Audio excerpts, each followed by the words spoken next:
dance. Hopefully I do this before John's mom gets home. Now there are You should go see my car, it's all pretty. I will when I'm done, so I can do this before your mom notices. We'll go more in depth in each of them, but God damn it. Application is being sent to you in the mail. Thank you for sending me an application in the mail. Thank you. This is a message from TPL. Oh my god, you're gonna repeat it?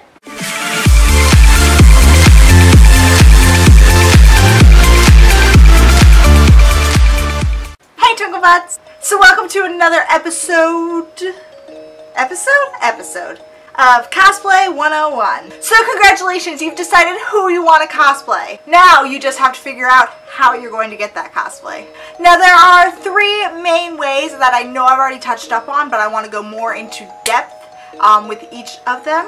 The three main ways are buy/commission, thrifting, or my personal favorite, which I prefer doing, is making it from scratch.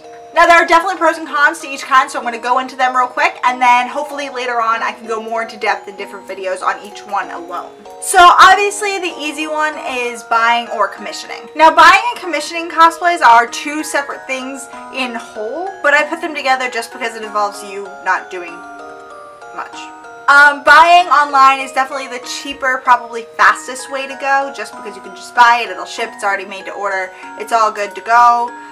But the downsides of that are they're usually not the best quality. I'm not saying they look bad by any means. A lot of people buy them and they honestly look amazing, but you can tell the difference between bought online and commissioned or handmade.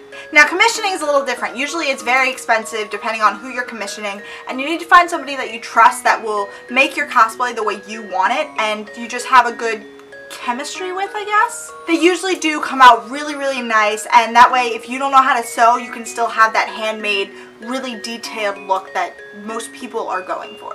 Although if that's not your style, just by all means buy it online. That's really perfectly fine. I personally have never bought a cosplay or commissioned one, so I can't really give you advice on where to go, but I definitely say do your research before you purchase anything.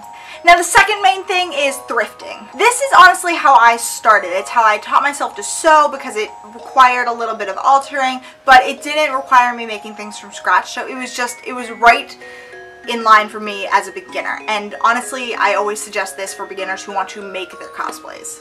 All you do is you go to a thrift store, you buy clothes or accessories that are close to it, and then alter it as you need. And if you don't even feel like altering it, then that's great, go for it.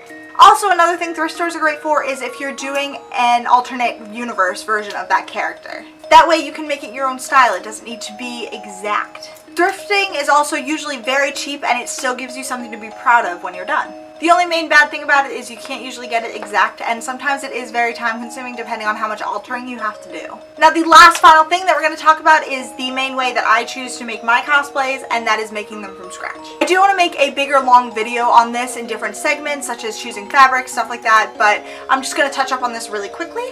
Depending on the cosplay that you want to make, it can either be expensive or cheap.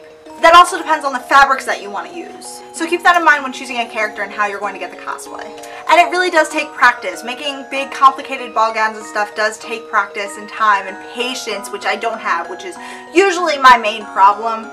But it is worth it. You get this wonderful, beautiful thing that you've made that you can tell people that, hey, I made this and I'm proud of this, and it's a great feeling in the end, and that's why I do it. I think it's worth it for that. But keep in mind it is time consuming, so waiting till the last minute like I usually do is probably not a good idea, or else you end up finishing it Saturday morning in the hotel room with hot glue and lots of rhinestones everywhere. Katsukan! But you can get all those little details, you can fit it exactly to your body, and once again, that feeling of this being your baby is an awesome feeling.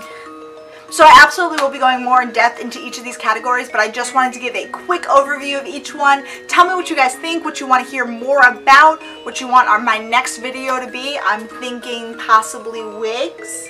But that's all for now. Thank you guys. Don't forget to subscribe. Follow me on Twitter, Tumblr, Instagram. Yeah, that's one.